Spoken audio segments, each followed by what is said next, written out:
Hello everyone! So today's video is definitely different, but it's kind of like a what if, where I read my story, but it's not a what if.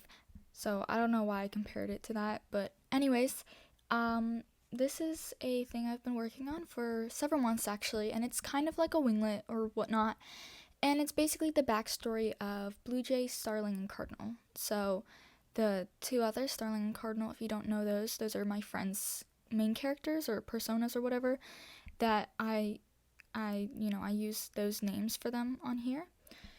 So we made backstories for our characters, and basically BluJay and Starling are half sisters, so they kind of share the same like chapter, whatever you want to call them, but they both have their own one, so it's like in their POV or whatever. And then I have Cardinals, so we're just gonna do BluJay's first POV for this one. Let's get right into that, and I'll stop rambling. 1-year-old BluJay stared intently at the silver egg that glistened in the moonlight.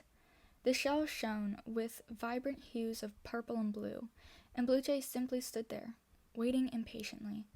She instead decided to gaze at the surrounding nature, taking her mind off things, such as their current situation. Long strands of grass danced to the gentle breeze of spring, and she could smell the rough, salty scent of the ocean, and hear the sound of rushing waves crashing up onto the shore. BluJay swung her tail back and forth with a sigh. Her talons moved into the grass, plucking a few of them from the dewy ground. She braided them together and made a tiny bracelet small enough to fit a young dragonette. BluJay raised her eyes to the shining oval ahead of her.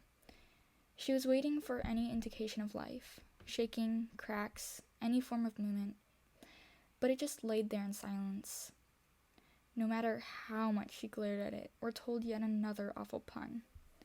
I can't wait to have another dragon to play with. Despite the wait, BluJay was ecstatic.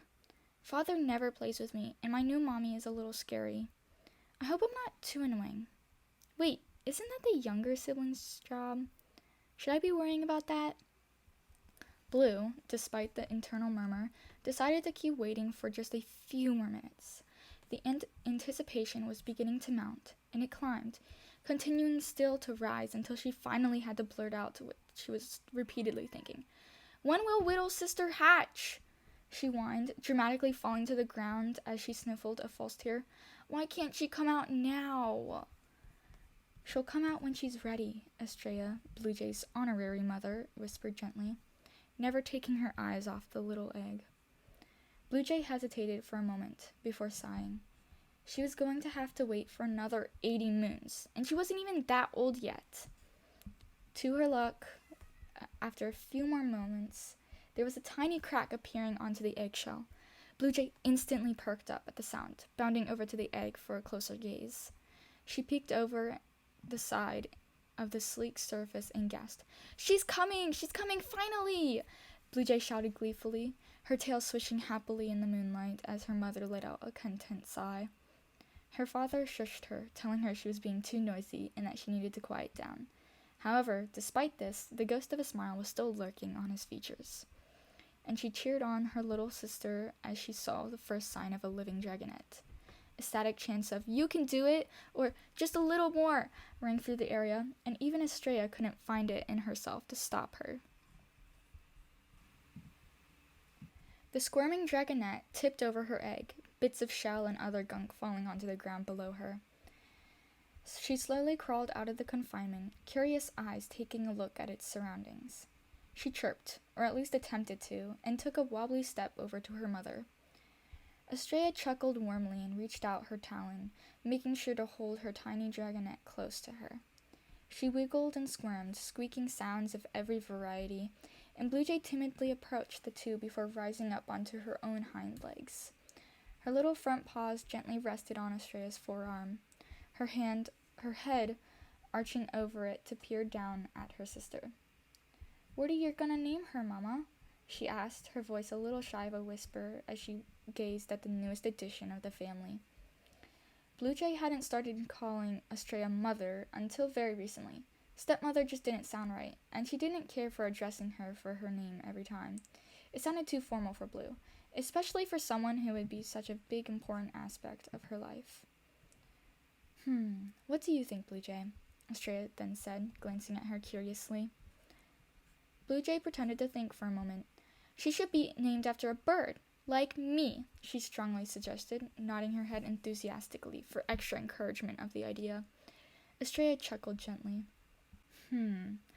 Well, how does lazuli sound? It's blue, just like you. Estrella peered down at the new dragonette lovingly. She's purple, though, dear. Acadian mirrored her gaze. All right, then. How about... Estrella thought about it for a moment, hummed after thinking about it for a bit. Starling. It would match the beautiful purple scales on her back. Isn't that right, Acadian? I think that's a lovely name. Acadian, her father, nodded in approval.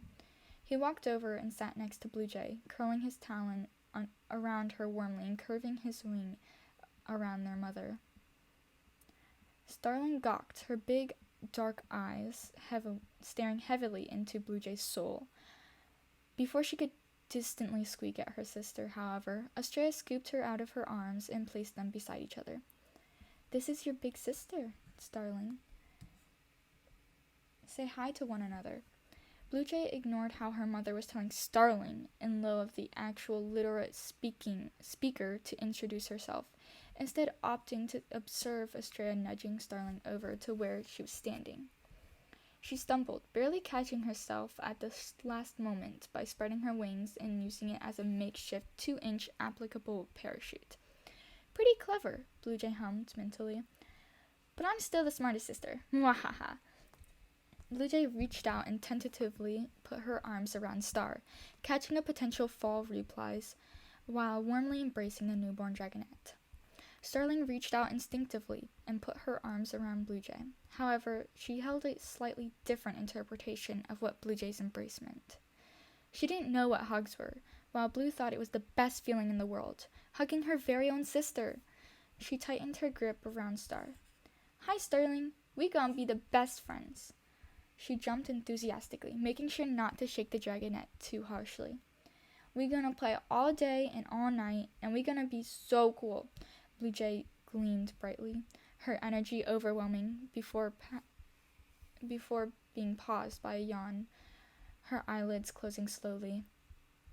All right, time for bed, Father chuckled, glancing at the sleepy dragonette. Aww, BluJay whined, but her complaints were all interrupted by another yawn. All right, I'll go to sleep, I guess. She curled up in a little ball with her sister beside her and their father to the left. Mother laid down on BluJay's side. They eventually drifted off to sleep to Father's sound snoring. I just love this story, and of course this is one of the most boring parts because it's the beginning, of course. But yes, it does happen in the Wings of Fire world and stuff, and I'm not going to be selling this or anything like that. This is just for fun and to practice my writing skills. Also, my writing is definitely not the best. I am pretty happy with how I write, but I did have some help with Starling and Cardinal, and they've been some huge help with editing this, whereas I just write it and then they help edit it, and we reread it multiple times, of course, and stuff. But if you were confused by this, we have BluJay and Starling in the middle. I love Starling's little face. The eyes are hilarious. I just love it so much. But yeah, and Estrella is the Nightwing because that is Starling's mother, since she is Nightwing Silkwing.